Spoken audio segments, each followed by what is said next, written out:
Excelsamus te, omnis imundus spiritus, omnis satanica potestas, omnis excursion ternalis adversari pade retro, spiritus malignus in nomine Jesu Christi, qui potens est regare et abyssum damnare perpetutem crucis, et sancti nominis, exi, non habes potestes, in nomine Patri et Filii Spiritus Sancti. Amen!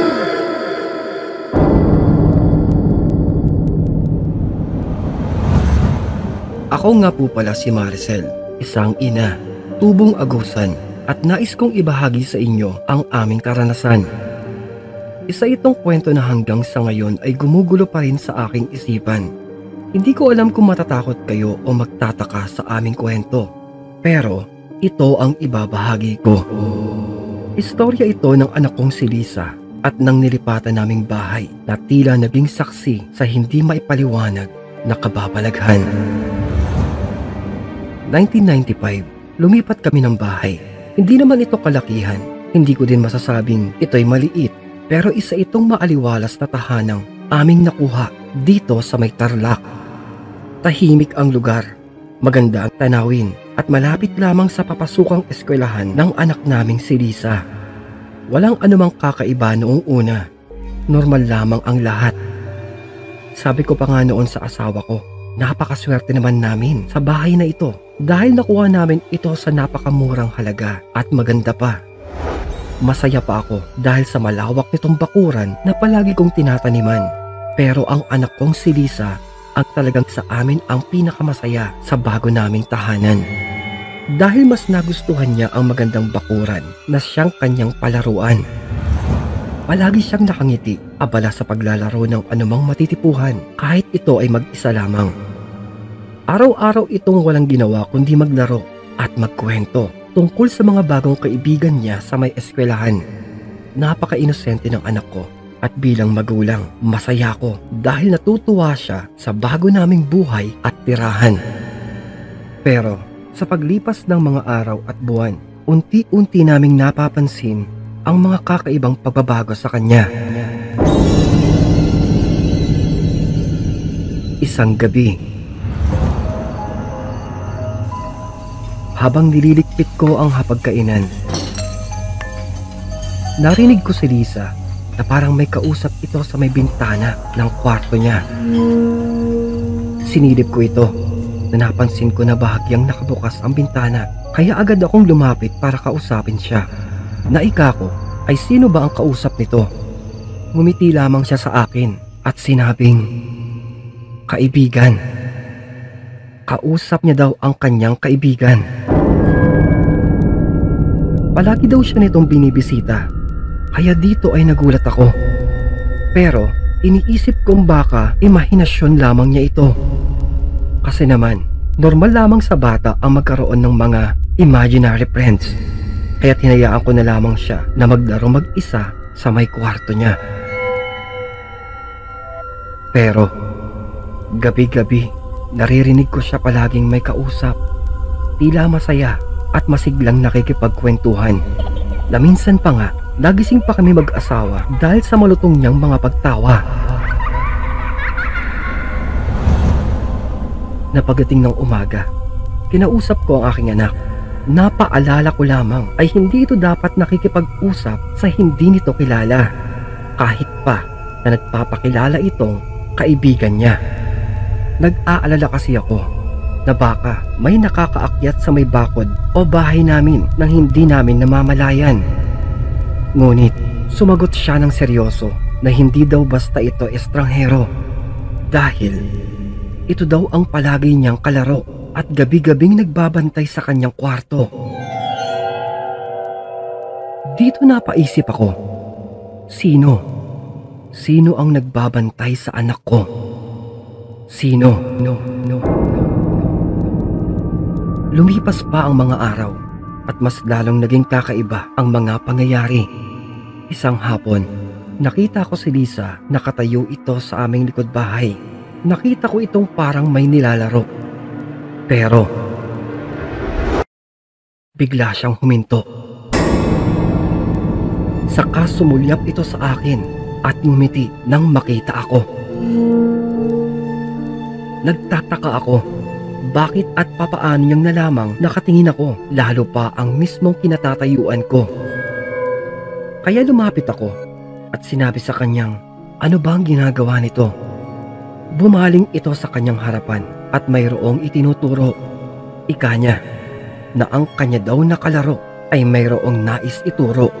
Pero wala naman akong nakikita sa itinuturo niyang espasyo, kundi lamang mga halaman at ang matatayog na puno.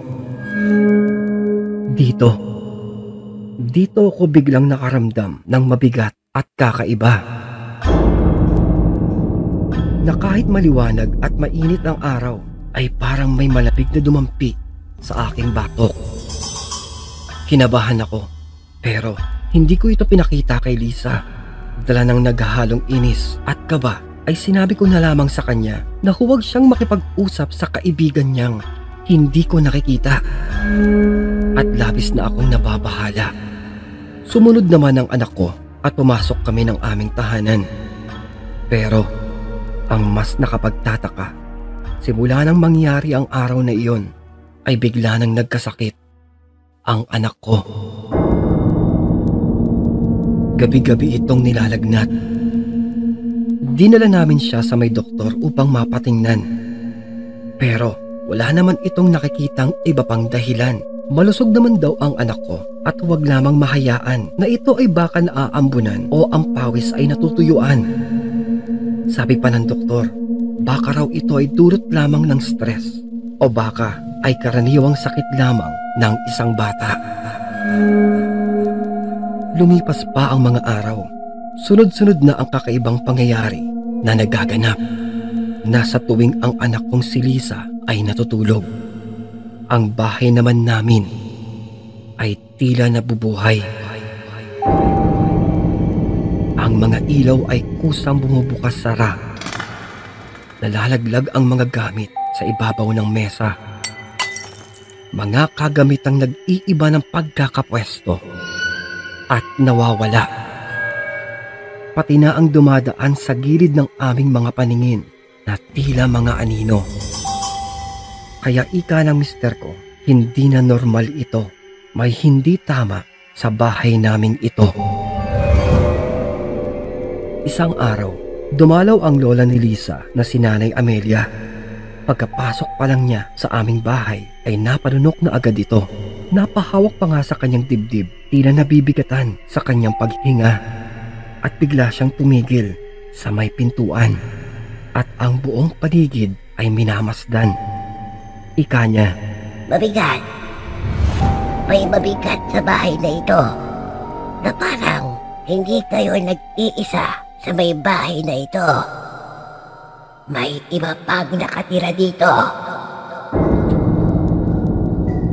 Na para akong binuhusan ng malamig na tubig, agad kong ikinuwento ang lahat ng mga nangyayari.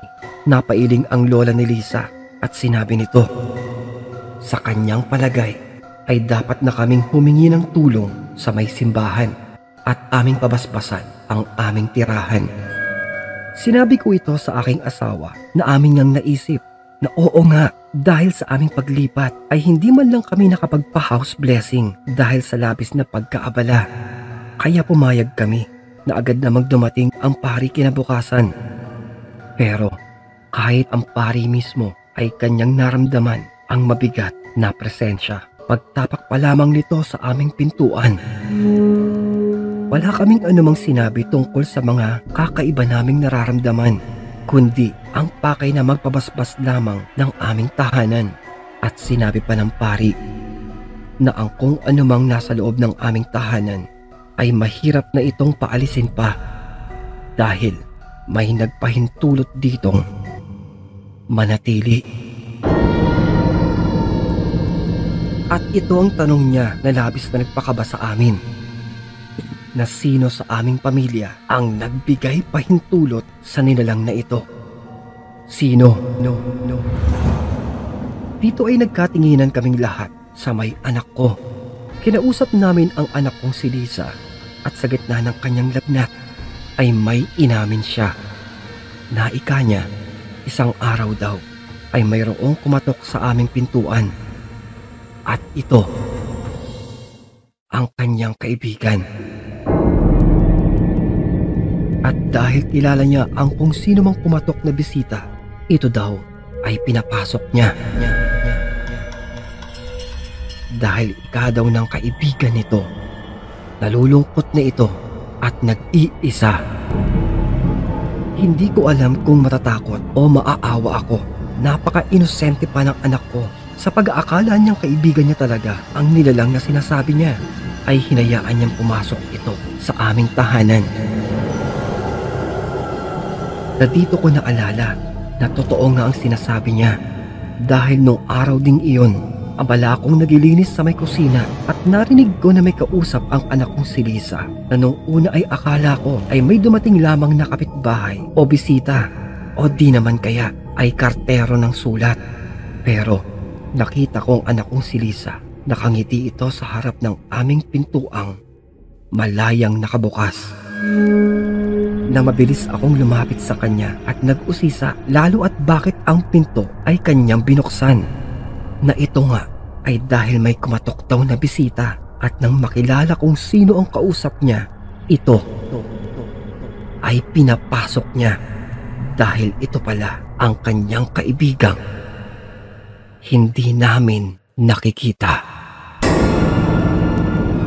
Kung kaya ay hindi na nag-aksaya pa ng oras ang pari nang marinig ang nakakapangilabot na kwento. Agad na sinimulan nito ang kanyang eksorsismo.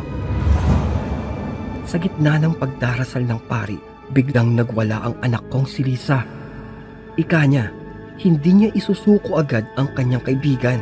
Na dito ay labis kaming nagtataka dahil parang hindi na normal ang kanyang boses at pagsasalita. Naika pa ng pari, nariyan lamang sa may tabi ni Lisa ang sinasabi niyang kaibigan, kung kaya ito ay nagkakaganyan. Labis kaming natakot, pero habang tumatagal, nararamdaman kong tila lumalaban ang anak ko sa kung anumang lumulukob sa kanya. At ika ko, tulad ng sinabi ng pari, sabihin itong umalis na ang kaibigan niya. Paalisin niya ito at hindi siya tanggap sa bahay na ito. Paalisin niya ang kanyang kaibigang hindi nakikita dahil hindi ito isang katulad nating tao, kundi isa itong masamang espiritu. Isa itong demonyo. Malakas na sumigaw ang anak ko habang ang kanyang mga kamay ay aming hawak. Kasabay ng pari, natangan ang kanyang Biblia at walang tigil sa pagdarasal sa harap ng anak kong umiiyak na si Lisa. At dinig naming lahat ang garalgal niyang boses. Sa wakas ay pinapaalis na niya ang kanyang hindi nakikitang kaibigan. At nahihirapan man sa kanyang nararamdaman, itinatanggi na niya ang kaibigan nito. Sinisigawang umalis sa kabila na labis na itong nasasaktan at nahihirapan. At tila ito lamang ang hinihintay na hudyat ng pari na kanyang malakas na sinabi, Exerzamus te, omnis imundus spiritus, omnis satanica potestas, omnis excursia infernalis, adversari, vade retro, spiritus malignus, en nomine Christi, qui potens est deligare et abyssum damnare, per vetutem cruci et sancti nomini, exi, non habes potestatem hic, in nomine Patri et Filii et Spiritus Sancti. Amen!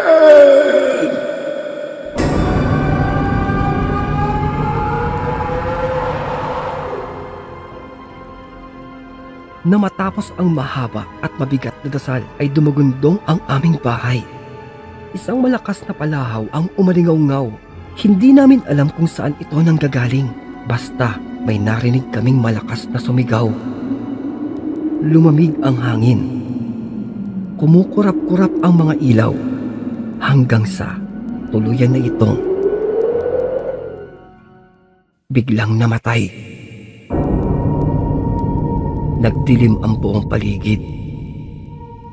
At nang bumalik ang liwanag, napatahimik kaming lahat.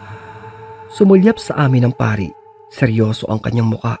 Humingi ito ng isang basong tubig at matapos ay saka lamang ito tila maluwag na nakahinga habang natatawa pa.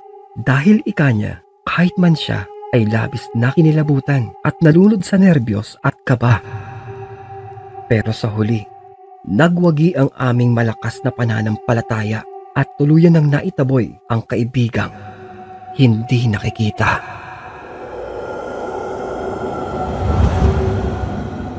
Unti-unting bumalik sa normal ang aming buhay sa simple naming tahanan. Pero mayroon pa rin akong mga tanong sa aking isipan dahil may isang bagay ang hindi ko pa rin makakalimutan. Sapagkat makalipas ang ilang linggo matapos ang pangyayaring eksorsismo, habang nagdiligpit ako ng mga gamit sa may lumang kwarto ng anak kong si Lisa para naman umaliwalas ang silid niya, ay may nakita akong isang munting nilamukos na papel doon sa may sulok. Na tila ito ay sulat kamay niya. At nakasaad doon sa may munting sulat, ika niya, "Salamat. Salamat sa pagiging kaibigan. Babalik ako muli kapag ang lahat ay maaari na muli. Magbabalik ako muli."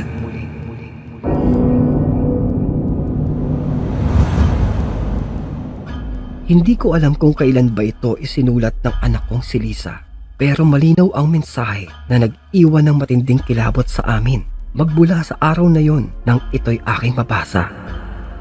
Napapatanong pa rin ako sa aking sarili, sino nga ba ang kaibigan niya na bakit ito ay babalik muli?